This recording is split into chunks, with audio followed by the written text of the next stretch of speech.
கிறிஸ்து இயேசுவில் அன்பிற்கினிய சகோதரர்களே, சகோதரிகளே, இயேசு சீடர்களை அழைக்கின்றார்.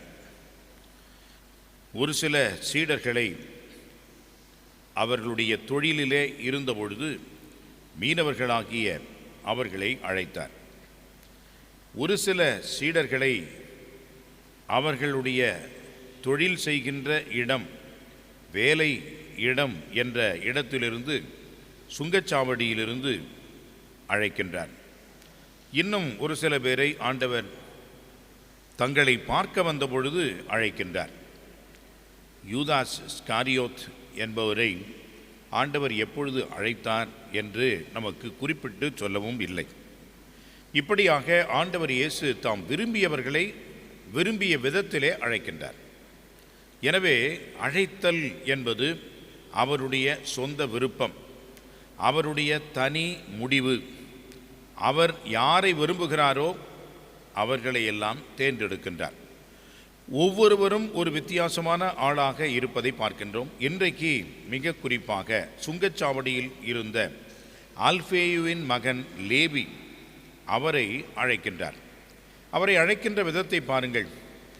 மற்றவர்களையாவது என்னை பின்பற்றி வாருங்கள், உங்களை மனிதர்களை பிடிப்பவராக்குவேன் என்று அழைத்தார். மற்றும் பல பேரை தன்னோடு இருக்க அனுபவம் பெற்றுக்கொள்ள அழைத்தார். ஆனால் இந்த லேவியை பாருங்கள், எந்த ஒரு வேலையோ குறிப்போ இல்லை. அவர் சொன்ன வார்த்தைகள் இவ்வளவுதான்: என்னை பின்பற்றி வா என்று ஆண்டவர் சொல்கின்றார். இந்த வார்த்தைகளுக்கு எவ்வளவு வல்லமை இருந்தால் இந்த லேவி என்பவர் தன்னுடைய நிலையிலிருந்து எழுந்து என்ற வார்த்தையை பார்க்கின்றோம். அன்புக்குரியவர்களே, எழுந்து என்ற அந்த வார்த்தை பல அர்த்தத்தை இங்கே கொடுக்கின்றது. உதாரணமாக, அவருடைய தொழில், அவர் செய்கின்ற வேலை சுங்கச்சாவடியிலே வரி வசூலிப்பது. இந்த வரி வசூலிக்கின்ற வேலையை எல்லோரும் ஏளனமாக, இழிவாக நினைத்தார்கள். குறிப்பாக அதுவும் ஒரு யூதன் அதில் இருக்கின்றான் என்று சொன்னால் தன்னுடைய இனத்துக்கு எதிராகவே அவன் வரி திரட்டுகின்ற, காட்டி கொடுக்கின்றவனாக, ஒரு எதிரியாகவே நினைத்தார்கள். மேலுமாக வரி வசூலிக்கின்றவர்கள் அதிகமான வரி வசூலித்து வரியை மட்டும் கட்டிவிட்டு மீதியை தங்களுடைய பையிலே போட்டுக்கொண்டார்கள். இப்படியாக கொள்ளை கும்பலாகவும் பாவி என்ற நிலையிலேயும் இந்த வரி வசூலிக்கின்றவர்களை அவர்கள் கருத்தில் கொண்டார்கள், நினைத்தார்கள். சமூகத்தினுடைய உறவிலிருந்து அவர்கள் தள்ளியே வைத்தார்கள். ஆண்டவர் இந்த மனிதனை பார்த்து இப்பொழுது என்னை பின்பற்றி வா என்று சொல்கின்றார். எல்லோரும் அவரை போ, வேண்டாம் என்று ஒதுக்கினாலும் ஆண்டவரை பாருங்கள், வா என்று அவரை அழைக்கின்றார்.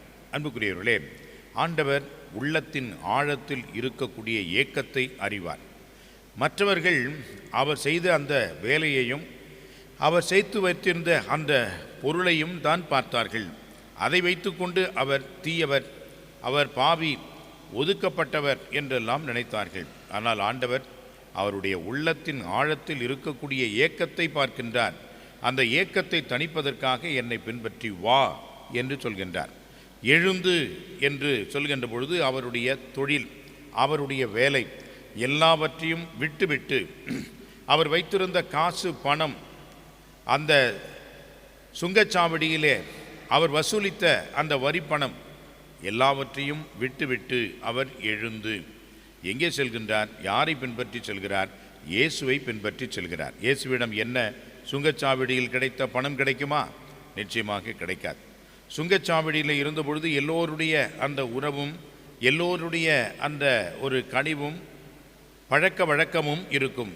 ஆனால் இயேசுவிடம் சென்றால் எல்லோரும் அவரை எதிர்ப்பார்கள், வெறுப்பார்கள் என்பதுதான் உண்மை. இப்படியாக ஒரு நேர் எதிர்மாறான ஒரு வாழ்விற்கு இந்த லேவி அழைக்கப்பட்டிருக்கிறார். அவரும் எழுந்து ஆண்டவரை பின் சென்றார். அன்புக்குரியவர்களே, கிறிஸ்தவ வாழ்வு என்பது ஒரு சாதாரணமான ஒன்று அல்ல. சவால் நிறைந்தது, தியாகம் நிறைந்தது. இந்த சவாலையும் தியாகத்தையும் சந்திக்கவும் ஏற்றுக்கொள்ளவும் தான் நமக்கு ஆற்றல் வேண்டும், உண்மையான சக்தி வேண்டும். இதை நாம் கொண்டிருந்தால்தான் இயேசுவை பின்பற்றுகின்றவர்களாக நாம் இருப்போமே ஒழிய, இல்லாவிட்டால் பெயரளவில் மட்டும்தான் நாம் கிறிஸ்தவர்கள் என்று நாம் அழைக்கப்படுவோம். எனவே கிறிஸ்தவர் என்ற அந்த பெயர் மட்டுமல்ல, இறைவனுடைய அழைப்பை ஏற்று வாழ்கின்ற மக்களாக நாம் இருக்க இறை அருளை வேண்டுவோம். ஆண்டவருடைய ஆற்றல் பெறுவோம். இந்த திருப்பலியிலே அதற்கான அருளை பெற்றுக்கொள்ள நாம் முற்படுவோம். ஆமென்.